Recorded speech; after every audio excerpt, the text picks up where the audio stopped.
Thank you, Honourable Speaker, sir. I thank the Honourable Member for raising the question.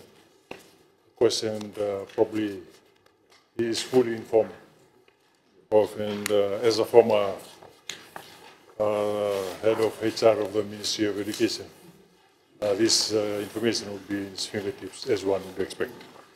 But, Mr. Speaker, sir, as I've already informed this August House in March, the areas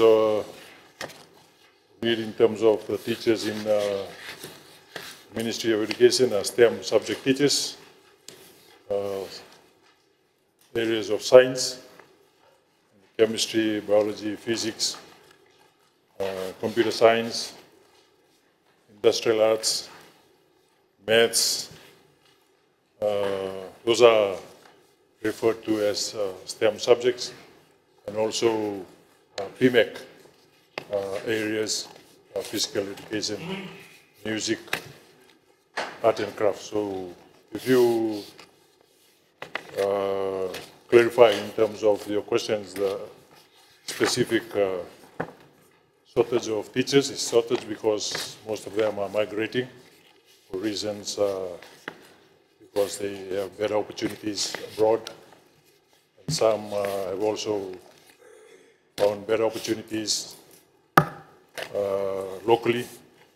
And in terms of how we are addressing the teacher movements that's created these shortages, we are also liaising with the teacher training institutions and scholarships, TSLS, in terms of teacher trainee recruitment.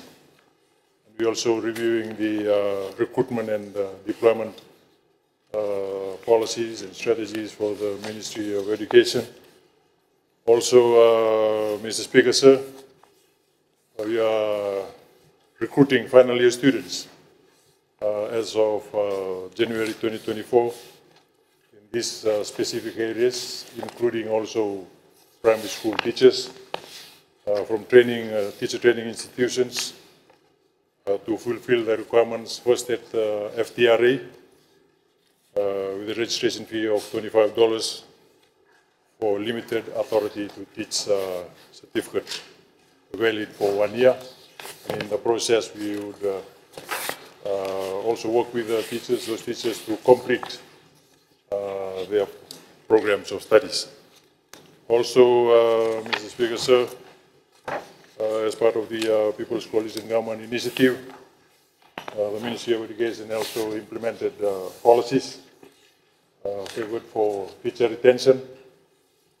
This includes increasing the retirement age from 60 to 62 for STEM subjects, special and inclusive education as part of the SCAS list in the Ministry of Civil Service. And we are consulting also with the Public Service Commission to review this SCAS listing to include primary school teachers as well. Thank you, Mr. Speaker, sir.